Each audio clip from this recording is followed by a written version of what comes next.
Hi. അപ്പോ ഇന്ന് നമ്മളെ ലീവ് എടുക്കാം. ഒരുപാട് കസ്റ്റമേഴ്സ് വന്നിട്ടുണ്ട്. ആദ്യം നമുക്ക് അവരൊന്ന് പരിചയപ്പെടാം. പേര് ഷറഫുദ്ദീൻ, ഷറഫുദ്ദീൻ അല്ലേ?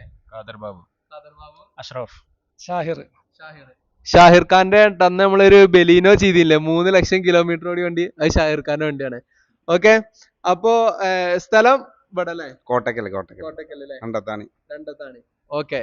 അപ്പോ വണ്ടിന്റെ ഓവറോൾ ഒരു റിവ്യൂ ഇക്ക് പറയും. ഞങ്ങള് ഇൻസ്റ്റാഗ്രാമിൽ നിങ്ങളെ ഫോളോ ചെയ്യുന്നുണ്ട്. അപ്പോൾ പിന്നെ വണ്ടികളൊക്കെ കാണാറുണ്ട്. നമുക്ക് ഇഷ്ടപ്പെട്ടൊരു വണ്ടിയുണ്ട്. അപ്പോൾ ഇങ്ങനെ ഇവിടെ വന്നപ്പോൾ ഏറെക്കുറെ നിങ്ങളെ പരിപാടികളൊക്കെ കുറെ സത്യസന്ധമായ രീതിയിൽ ഇങ്ങനെ നീങ്ങുന്നുണ്ട്. ഇപ്പോൾ ഒരുപാട് അങ്ങനെ നടക്കുന്ന കാലമാണല്ലോ. അതിലിങ്ങനെ ഇഷ്ടപ്പെട്ടു, ഏതായാലും വണ്ടി എടുത്തു. അതെ. ഇൻഷാ അല്ലാ. ഓവറോൾ എങ്ങനെ ഉണ്ടായിരുന്നു? അടിപൊളി, ഉഷാറാ. ഹാപ്പി അല്ലേ? ഹാപ്പിയാ. പിന്നെ പറയൂ, എങ്ങനെയുണ്ട്? ഓക്കെയാണ്, ഉഷാറല്ലേ? ഓക്കെയാണ്, അടിപൊളി, ഡബിൾ ഓക്കെ. അതെ. ഓക്കെ, ഇൻഷാല്ലാ. അപ്പൊ എന്തായാലും wish you all the best and congratulations and happy journey. Okay, ഇൻഷാല്ലാ. ഓക്കെ.